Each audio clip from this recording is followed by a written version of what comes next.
उसको प्यार कर, सांसों को आबाद कर ले मेरे मना।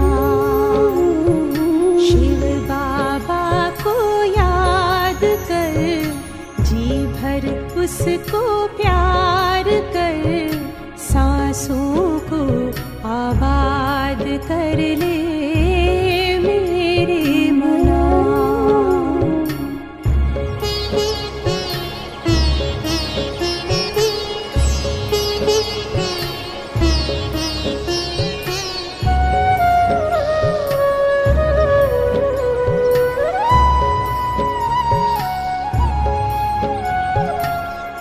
आया है लेके झूमती बहारें, रिमझिम बरसती स्नेह की फुहारें।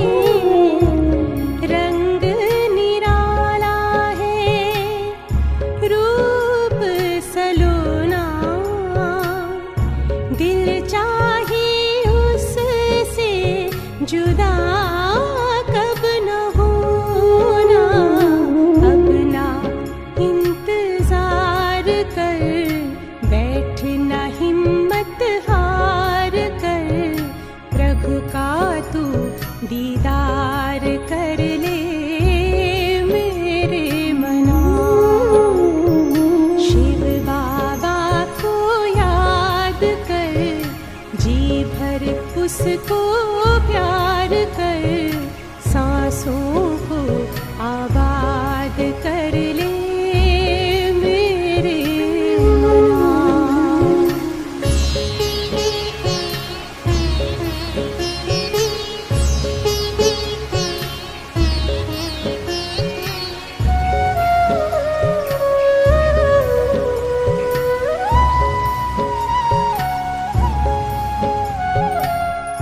यादों की लहरों में जो लहराए, एक अलौकिक सुख वो पाए।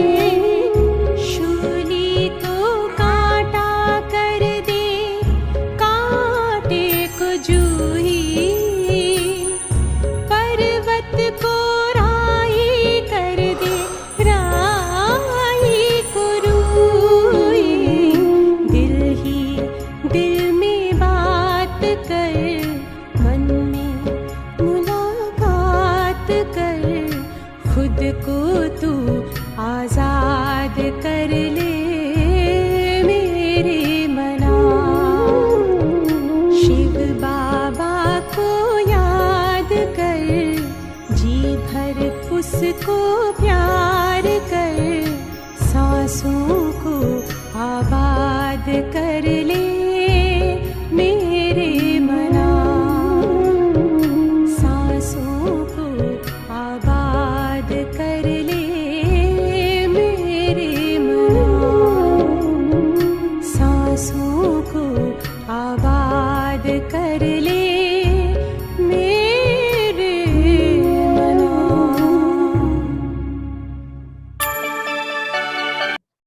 ओम शांति।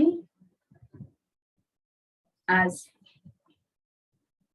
3 मई 2021 की साकार मधुर महावाक्यों। मीठा बाबा कहते, मीठे बच्चे आत्म अभिमानी भव, चलते फिरते उठते बैठते यही अभ्यास करते रहो तो तुम्हारी बहुत उन्नति होती रहेगी। प्रश्न, बाप की एक्यूरेट याद किन बच्चों की बुद्धि में रहेगी? उत्तर, जिन बच्चों ने बाप को एक्यूरेट जाना है। कई बच्चे कहते हैं कि बिंदु को भला कैसे याद करें? भक्ति में तो अखंड ज्योति समझ याद करते आए, अभी बिंदी कहकर मूझ जाते हैं। इसीलिए पहले पहले यह निश्चय हो कि बाप अखंड ज्योति नहीं, वह तो अति सूक्ष्म बिंदु है, तब याद एक्यूरेट रह सकती है। ओम शांति। सभी बच्चे याद में बैठे हैं। मन मना भवो। यह संस्कृत अक्षर वास्तव में है नहीं। बाप ने जब सहज राजयोग सिखाया है तब यह संस्कृत अक्षर बने नहीं है। यह तो संस्कृत जानते ही नहीं है।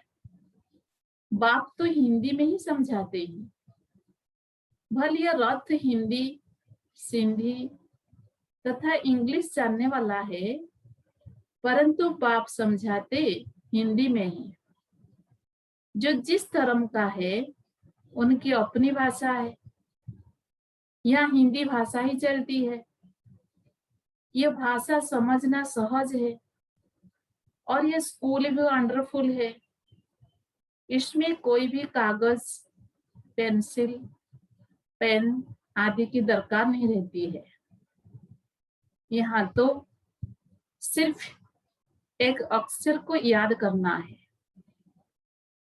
अर्थात बाप को याद करो।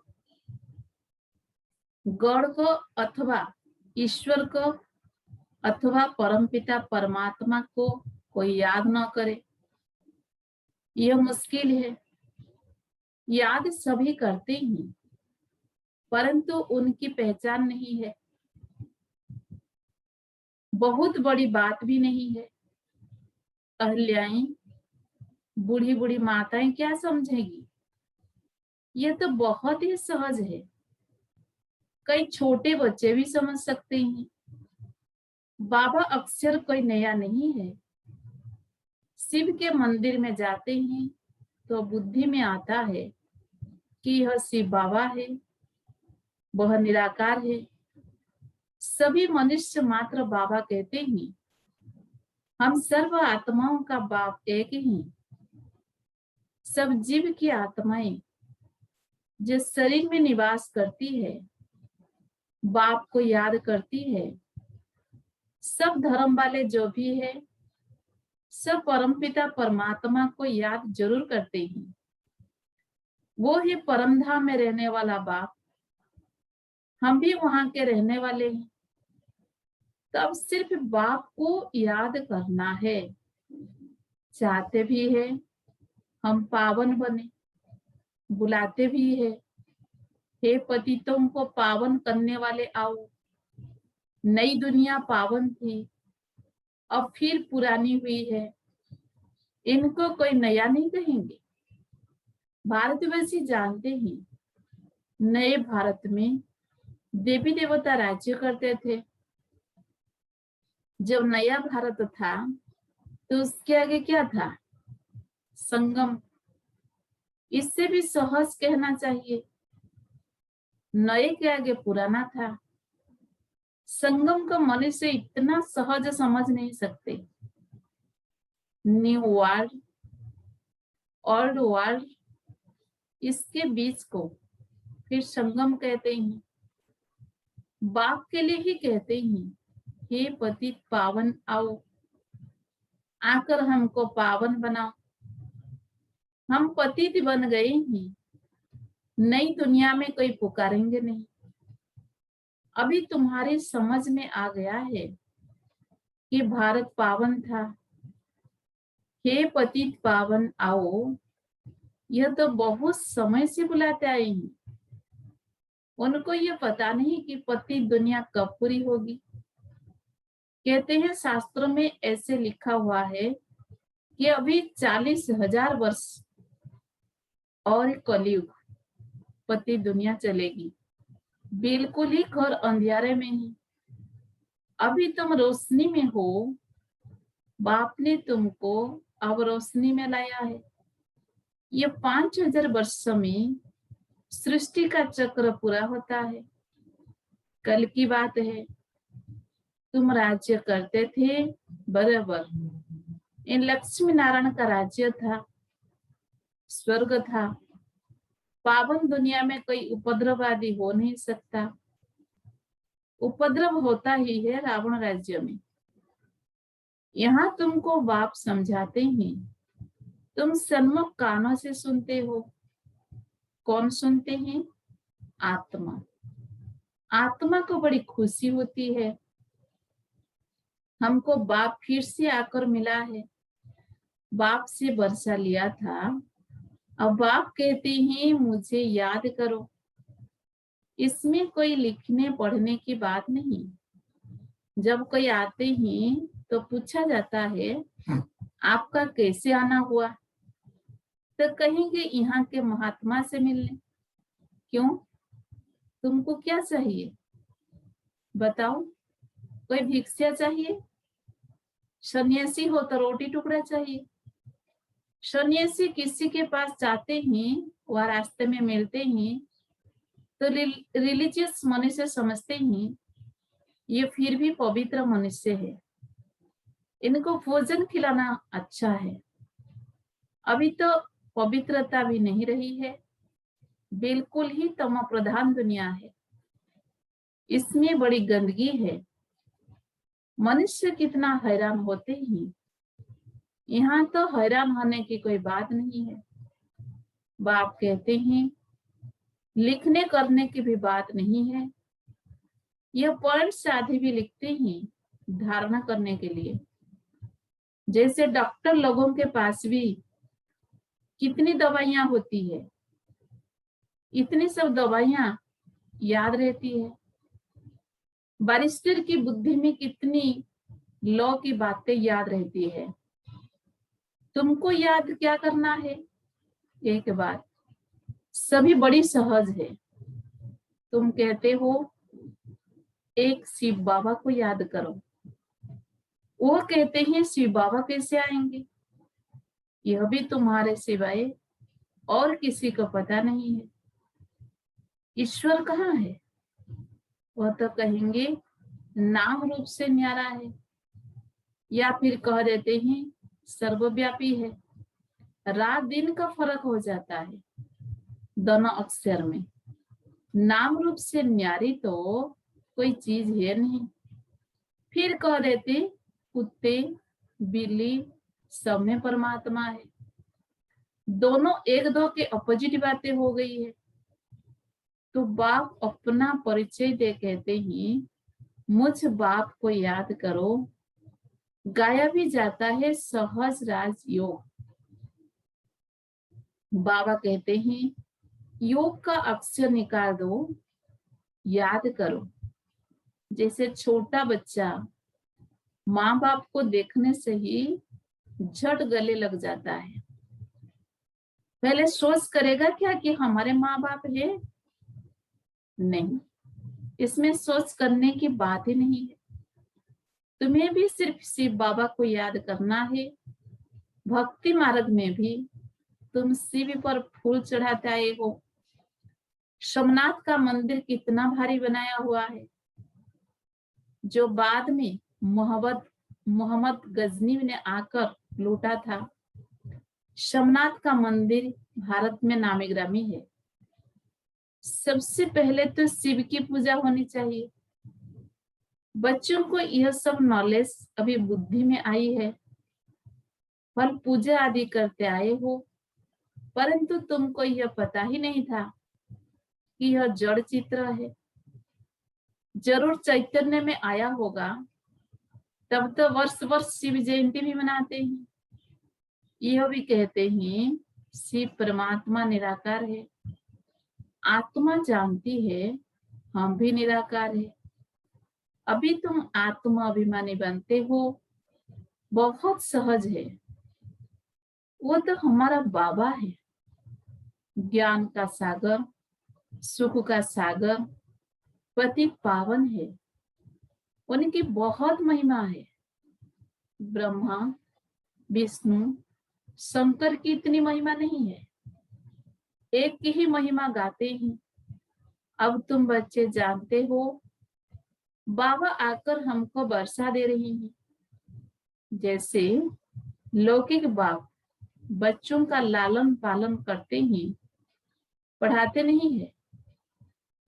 पढ़ाई के लिए स्कूल में जाते हैं, फिर वानप्रस्थ में गुरु किया जाता है। आजकल तो छोटे बड़े सबको गुरु करा देते हैं।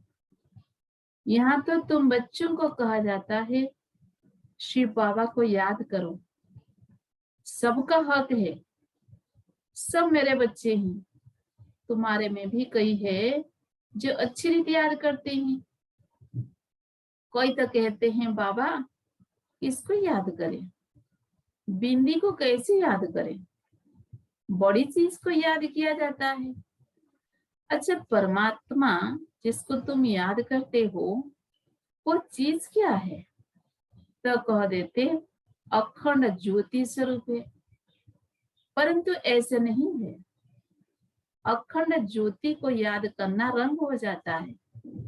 याद तो एक्यूरेट चाहिए, पहले एक्यूरेट जानना चाहिए।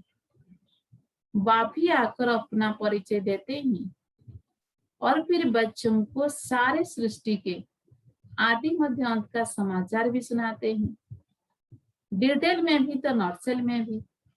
और बाप कहते हैं बच्चे तुमको पावन बनना है तो उसके लिए एक ही उपाय है, मुझे याद करो। मुझे कहते ही है पतित पावन, आत्मा को पावन बनाना है। आत्मा ही कहती है हम पतित बन गए हैं, हम पावन थे अब पतित है। सब तम प्रधान है, हर एक चीज पहले सत प्रधान फिर तम प्रधान होती है। आत्मा खुद कहती है मैं पतित बनी हूँ, मुझे पावन बनाओ। शांति धाम में पतित होते नहीं, यहाँ पतित है तो दुखी है, जब पावन थे तो सुखी थे।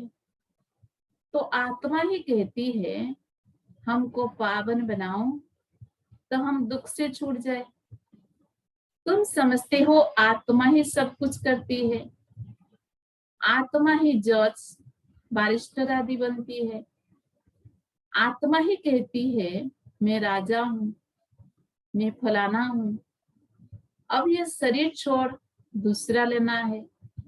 इसको कहा जाता है आत्म अभिमानी। देह अते आत्म अभिमानी। रावण के राज्य में देह अभिमानी होते हैं, आत्म अभिमानी अभी ही बाप बनाते हैं। इस समय आत्मा पतित दुखी है तो पुकारते हैं हे बाबा आओ। यह भी तुम जानते हो ड्रामा प्लान अनुसार पतित से पावन, पावन से पतित बनते आए, चक्र फिरता ही रहता है। अभी तुम्हारी बुद्धि में बैठा है हमारे 84 जन्म कैसे हुए हैं। अभी यह बात भूलो मत, स्वदर्शन चक्रधारी हो रहो। उठते बैठते चलते फिरते बुद्धि में हमको सारी नॉलेज है।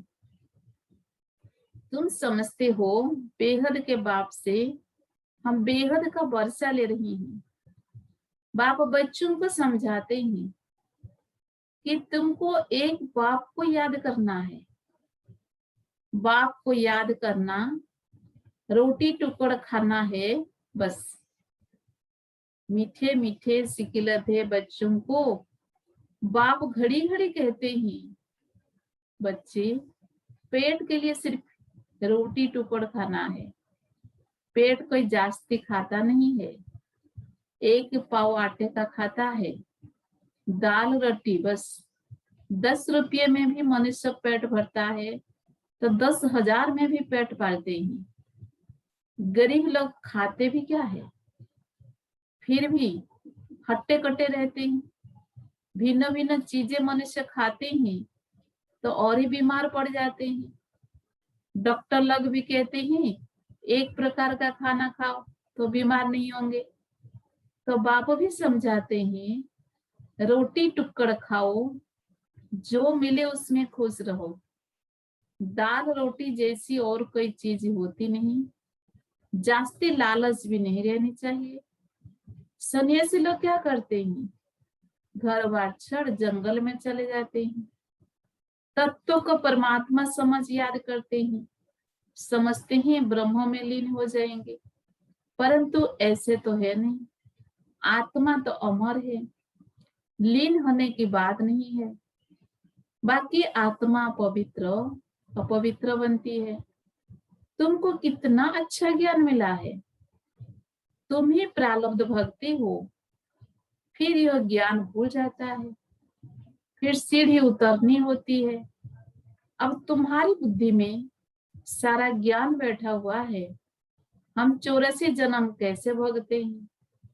यह पाठ कभी भी कोई का बंद नहीं होता है। यह बना बनाया ड्रामा है जो फिरता ही रहता है।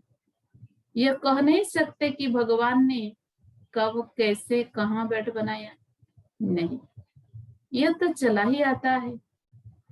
वर्ल्ड की हिस्टोग्राफी रिपीट होती रहती है। इन बातों को कोई समझते ही नहीं है। तुम जानते हो, हम ड्रामा प्लान अनुसार आए हैं और फिर से ड्रामा अनुसार राज्य ले रही हैं। यह बातें और कोई समझ नहीं सकते। पूछा जाता है, ड्रामा सर्वशक्तिवान है वह ईश्वर? तो कहते हैं ईश्वर सर्वशक्तिमान है। समझते हैं वो सब कुछ कर सकते हैं। बाप कहते हैं मैं भी ड्रामा के बंधन में बंधा हुआ हूँ। पतितों को पावन बनाने मुझे आना पड़ता है। तुम सत्संग में सुखी बन जाते हो, मैं भी आकर विश्रामी होता हूँ परम धाम में। तुम सिर कुल्हे चढ़ जाते हो, तुम्हारी शेर पर सवारी है।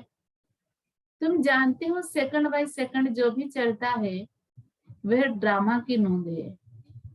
तुम बच्चों को कितनी अच्छी नॉलेज है। अब सिर्फ बाप और वर्षे को याद करो, बस कागज पेंसिल आदि की कोई दरकार नहीं है। ब्रह्मा बाबा भी पढ़ते हैं, ये तो कुछ रखते ही नहीं है। सिर्फ बाप को याद करना है तो वर्षा मिलेगा। कितना सहज है। याद से तुम एवर हेल्दी बनेंगे, यह है धारणा की बात। लिखने से क्या फायदा होगा, यह तो सब विनाश हो जाएगा। परंतु कोई याद रखने के लिए लिखते हैं। जैसे कोई बात याद करनी होती है तो गांठ बांध देते हैं। तुम भी गांठ बांध लो।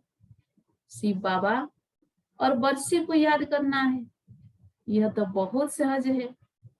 योग अर्थात याद। कहते हैं बाबा याद नहीं ठहरती है, योग में कैसे बैठे? अरे लौकिक बाप की याद उठते बैठते चलते फिरते रहती है।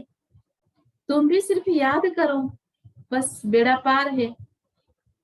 अच्छा, मीठे मीठे सिकी लधे बच्चों प्रति माता पिता बाप दादा का याद प्यार और गुड मॉर्निंग। रूहानी बाप की रूहानी बच्चों को नमस्ते। हम रूहानी बच्चों की रूहानी बाप दादा को भी याद प्यार गुड मॉर्निंग, नमस्ते नमस्ते नमस्ते। धारणा के लिए मुख्य सार नंबर 1, स्वदर्शन चक्रधारी बन। 84 का चक्र बुद्धि में फिराते रहना है। बेहद बाप को याद कर बेहद का वर्षा लेना है, पावन बनना है। नंबर 2, किसी भी चीज की लालच नहीं रख करनी है। जो मिले उसमें खुश रहना है। रोटी टुकड़ खाना है, बाप की याद में रहना है। वरदान, बुद्धिरूपी पांव मर्यादा की लकीर के अंदर रखने वाले सर्व प्राप्ति संपन्न शक्तिशाली भव। बुद्धिरूपी पांव मर्यादा की लकीर के अंदर रखने वाले सर्व प्राप्ति संपन्न शक्तिशाली भव। जब बच्चे बुद्धिरूपी पांव जरा भी मर्यादा की लकीर से बाहर नहीं निकालते, वे लकी और लवली बन जाते हैं। उन्हें कभी कोई भी विघ्न अथवा तूफान, परेशानी, उदासी आ नहीं सकती। यदि आती है तो समझना चाहिए कि जरूर बुद्धि रूपी पांव मर्यादा की लकीर से बाहर निकाला है। लकीर से बाहर निकलना अर्थात फकीर बनना।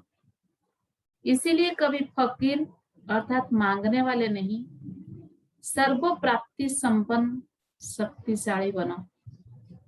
स्लोगन, जो सदा न्यारे और बाप के प्यारे हैं वे सेफ रहते हैं। जो सदा न्यारे और बाप के प्यारे हैं वो सेफ रहते हैं। ओम शांति।